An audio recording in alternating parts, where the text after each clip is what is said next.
তুমি একটা মেয়েকে নিয়ে ভবিষ্যৎ সাজিয়ে রেখেছো, দিন শেষে সে মেয়েটা তোমাকে একটাই কথা বলে ছেড়ে চলে যাবে, আমার ফ্যামিলি মানছে না। যাকে তুমি বউ বানানোর স্বপ্ন দেখছো সে তোমাকে পাগল বানিয়ে ছেড়ে চলে যাবে। আজকের লাভ স্টোরিটা তারা শুনবে যাদের মন ভেঙেছে, কারণ মন ভাঙ্গার কষ্ট মন ভাঙ্গাই তো বুঝতে পারে, তাই না ভাই? আর তোমাদের জীবনেও লাভ স্টোরি থাকলে স্ক্রিনে নাম্বার শো হচ্ছে, তোমরা হোয়াটসঅ্যাপে যোগাযোগ করতে পারবে। ছেলেটার নাম সাইদুর আর মেয়েটার নাম সাদিকে। তো এই ছেলেটা এই মেয়েটাকে খুব ভালোবাসতো, তার মায়ায় পড়ে সে নিজেকেও ভালোবাসতে ভুলে গিয়েছিল। ওই বলে না, সে তার মায়ায় পড়েছিল, তাই তো সে অন্ধ হয়ে গেছিল।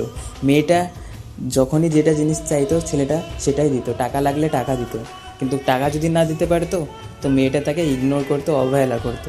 1.5 বছরের সম্পর্ক, এখন মেয়েটা বলছে যে আমার ফ্যামিলি মানছে না আর আমি তোমাকে বিয়ে করতে পারবো না, মানে সে ফ্যামিলির জন্য ছেড়ে দিল। আর একটা সময় সেই মেয়েটাই বলেছিল যে আমার ফ্যামিলি না মানলে আমরা দুজনে পালিয়ে বিয়ে করব। তুমি একটা ছেলের জীবনে আসলে, তাকে স্বপ্ন দেখালে, তাকে ভালোবাসার রঙে রাঙালে, তারপরে হঠাৎ করে ফ্যামিলির অজুহাত দেখিয়ে চলে যাচ্ছ। তোমার এসব কথা আগে মনে থাকে না যে আমি একটা ছেলেকে রিলেশন করব, তারও তো মন বলে জিনিস আছে, তারও তো কষ্ট হয়, তারও তো ফিলিং আছে বোন, তারও তো মন আছে, সে তো পাথর না। সে তোমার ভালোবাসায় কত ভবিষ্যৎ সাজিয়ে রাখে যে এই মেয়েটাকে নিয়ে আমি সারা জীবন থাকবো। যখন তুমি মানে তাকে চিট করবে না, তার বুকটা ফেটে যাবে যে যাকে আমি সব থেকে বেশি বিশ্বাস করেছিলাম সে মানুষটা এইভাবে আমাকে ছুরিটা মারলো।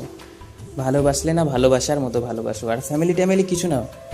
যে তোমাকে তোমার মতো ভালোবাসবে না, একদিন তোমারও ভালোবাসাটা পূর্ণতা পাবে, আর এটাই বাস্তব। সে তোমার মতো তোমাকে ভালোবাসেনি ভাই, তাই তো তুমি পূর্ণতা পাচ্ছ না। আর তুমি যে মেয়েটাকে ভেবে কান্না করছো, যে মেয়েটার কথা রোজ রাতে মনে করে কান্না করছো, সেই মেয়েটা দিব্যি হাসি খুশি আছে, শুধু তুমি পারছো না, কারণ তুমি তো অভিনয় করোনি ভাই, তুমি ভালোবেসেছিলে। আর যারা ভালোবাসে তারা না পেয়েও ভালোবাসে, আর এটাই বাস্তব। আমি তোমাকে একটাই কথা বলতে চাইব, কর্মা নামে একটা জিনিস আছে, একদিন তুমি বুঝতে পারবে কোনো মায়ের সন্তানকে নষ্ট করে কেউ কখনো সুখী হতে পারেনি। এটা তুমি হারে হারে একদিন টের পাবে, বুঝতে পারছো?